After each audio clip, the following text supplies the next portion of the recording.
আছেন, গতকাল সংসদ চলাকালীন সময়ে বিকাল চারটার সময় বিরোধী দলনেতা রাহুল গান্ধী আমাদের মাননীয় প্রধানমন্ত্রীর বাসভবনে অতর্কিতভাবে উনি অভিযান চালান এবং যেটা একটা সিকিউরিটি এলাকা জোন এলাকায় 1 কিলোমিটার এলাকা সিকিউরিটি জোন, সেই জায়গাতে উনি অতর্কিতভাবে প্রবেশ করার চেষ্টা করেন এবং তার প্রতিবাদে আমরা আজকে সারা দেশব্যাপী আমরা কংগ্রেস অফিস ঘেরাও অভিযানে সামিল হয়েছি। সেই সঙ্গে সঙ্গে আমরা কৈলাসহর মণ্ডলের উদ্যোগে আমাদের এই জেলা সদর কৈলাসহরেও আমরা এই যে কর্মসূচিতে অংশগ্রহণ করেছি এবং আপনারা লক্ষ্য করেছেন সকলে আমরা সম্মিলিতভাবে এই অভিযানে অংশগ্রহণ করেছি এবং পাশাপাশি বিরোধী দলনেতাকে আমরা এই বার্তা দিতে চাই দেশের যে ঐক্যবদ্ধতার প্রশ্নে আমরা সবসময় এক এবং কোনো অবস্থাতেই দেশের এই ঐক্য এবং অখণ্ডতাকে খণ্ডিত করার চেষ্টা ওনারা যদি করেন তাহলে আমরা কিন্তু কাউকে ছেড়ে কথা। আপনারা সবাই অবগত আছেন, কিছুদিন আগে দিল্লির যন্তর মন্তরে কমিউনিস্ট পার্টি নামে একটি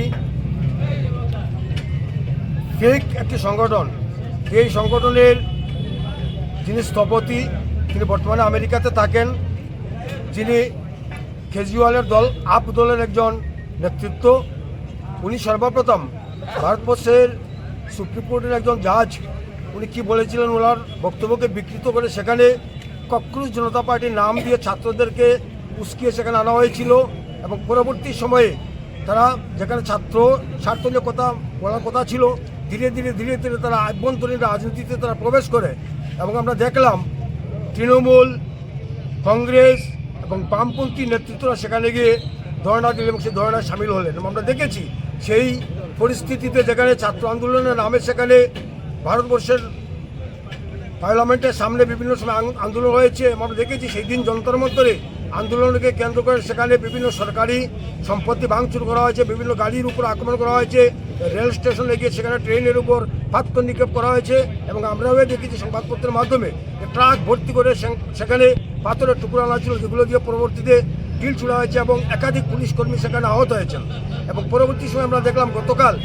আমাদের প্রধানমন্ত্রী বাসভবন আক্রমণ করলেন রাহুল গান্ধীর নেতৃত্বে। সেখানে সেই রাহুল গান্ধী সেখানে গিয়েছিলেন, প্রধানমন্ত্রীকে চার্জ করছেন যে প্রধানমন্ত্রী সেখানে কিছু বলেননি কেন। আমাদের সমস্যা হচ্ছে আমাদের ভারতীয় জনতা পার্টির সরকার গণতন্ত্রে বিশ্বাস করে যাওয়ার জন্য যন্তর মন্তরে ককরোচ জনতা পার্টি নামের যে সংগঠনটা সেখানে আন্দোলন সংগঠিত করেছিল, ভারত সরকার তাকে পারমিশন দিয়েছিল, এটাই হচ্ছিল আমাদের ভুল। যদি ভারত সরকার পারমিশন না দিত তাহলে আজকের এই দিনটা দেখতে হতো না। কিন্তু আন্দোলন করার অধিকার সবার আছে, ভারতীয় সংবিধান সবাইকে আন্দোলন করার গণতন্ত্র দিয়েছে, তার মানে এই নয় যে দেশের বিরুদ্ধে স্লোগান হবে। আমরা সেখানে দেখেছি সেই স্লোগানের মধ্যে দেশবিরোধী স্লোগান, ভারতের টুকরো অঙ্গে এই জাতীয় স্লোগান এবং অত্যন্ত বাজে ভাষা এবং ভারতবর্ষের জাতি উপজাতি জনজাতিদের মধ্যে একটা সম্প্রীতি নষ্ট করার জন্য, বিশেষ করে ভারতবর্ষে হিন্দু মুসলমান একটা তাস খেলার জন্য এখানে বিভিন্ন পরিকল্পনা নেওয়া হয়েছে। তো আমরা ভারতীয় জনতা পার্টি আমরা প্রত্যেকটা আন্দোলনকে আমরা সমর্থন করি, প্রত্যেকটা আন্দোলনকে আমরা গণতান্ত্রিকভাবে সমর্থন করি, কিন্তু সেই আন্দোলনটা আইন মেনে হোক। কিন্তু আইন নিজের হাতে তুলে নিয়ে ভারতের সম্পত্তি নষ্ট করে দেশের ক্ষতি করে সেই আন্দোলনকে আমরা কিছুতেই সমর্থন করতে পারি না। আমরা ভারতীয় জনতা পার্টি আমাদের বক্তব্য পরিষ্কার, যে কোনো আন্দোলনকে আমরা সমর্থন করি, কিন্তু সেটা সংসদীয়ভাবে হোক। আজকে রাহুল গান্ধী নেতৃত্বে যে আন্দোলনটা হয়েছে প্রধানমন্ত্রীর বাসভবনের সামনে, সেটা সংসদে আন্দোলন করা যেত, সংসদে সেখানে প্রশ্নোত্তর পর্বের মাধ্যমে সেটা মীমাংসা করা যেত, রাজনৈতিকভাবে সেটা মোকাবেলা করা যেত। কিন্তু আজকে তারা রাজনৈতিকভাবে মোকাবেলা না করে দেশের সম্পত্তি নষ্ট করে মানুষের মধ্যে দাঙ্গা হাঙ্গামা পরিস্থিতি তৈরি করে নেপাল, শ্রীলঙ্কা এবং বাংলাদেশের মতো কুসৃষ্টি করে সেখানে সরকারকে ফেলে দেওয়ার চক্রান্ত হচ্ছে। তার বিরুদ্ধে আজকে সারা দেশব্যাপী আমরা ত্রিপুরা রাজ্যে এই আমাদের ঊনকোটি জেলার অন্তর্গত আমাদের কৈলাসহর আমরা এই আন্দোলন সংগঠিত করছি এবং একই সাথে আমাদের সারা দেশের প্রত্যেকটা কংগ্রেস পার্টি অফিসের সামনে আজকে আমাদের ধর্ণা হচ্ছে। এই ধর্ণা থেকে আমরা কংগ্রেসী নেতৃত্বের কাছে এই বার্তা পৌঁছে দিতে চাই যে বিজেপির বিরুদ্ধে আপনারা আন্দোলন করুন, আমাদের কোনো সে নেই, কিন্তু দেশের বিরুদ্ধে আপনারা কথা বলবেন না। আজকে দেশকে ভেঙে টুকরো টুকরো করার যে পরিকল্পনা চলছে, সেই পরিকল্পনার ফাঁদে পা দিচ্ছেন রাহুল গান্ধী থেকে শুরু করে কমিউনিস্ট পার্টি এবং আপ পার্টি এবং তৃণমূল কংগ্রেসের বিভিন্ন নেতৃত্বরা সেই প্ররোচনার ফাঁদে পা দিয়েছেন। আমরা গণতান্ত্রিক আন্দোলনকে সমর্থন করি, কিছুতেই দেশ বিরোধী আন্দোলনকে আমরা সমর্থন করবো না। প্রয়োজনে আমরা রক্ত দিয়েও সেই দেশ বিরোধী শক্তির বিরুদ্ধে আমরা রুখে দাঁড়াবো। সেই বার্তা আপনাদের মাধ্যমে আমরা কংগ্রেসের নেতৃত্ব তথা ভারত বিরোধী শক্তির কাছে আমরা আপনারা নিশ্চয়ই অবগত আছেন, গতকাল दांगाइमा दांगाइ फानि सिमि चिब्रै मोताइ ख्लाइजाखै फाइमानि ताबुबो जत रायदाखौ सिविनो बिसि बुरुम बुरुम हहम ददम ख्लाइ पालाइजागै तंगो चिब्रै मोताइनो रुकसावै हास्तिनि जत लुकुरगनो हामजाकमा खुलमा याफारो त्रिपुरा आमसाइ शाकबाइथां नाइगलजाक हांकर नगनि बुखागदै तिनी हाय गोथार साल जतनि बागिनक काहाम तंथुन ते हामानि तो बुथुन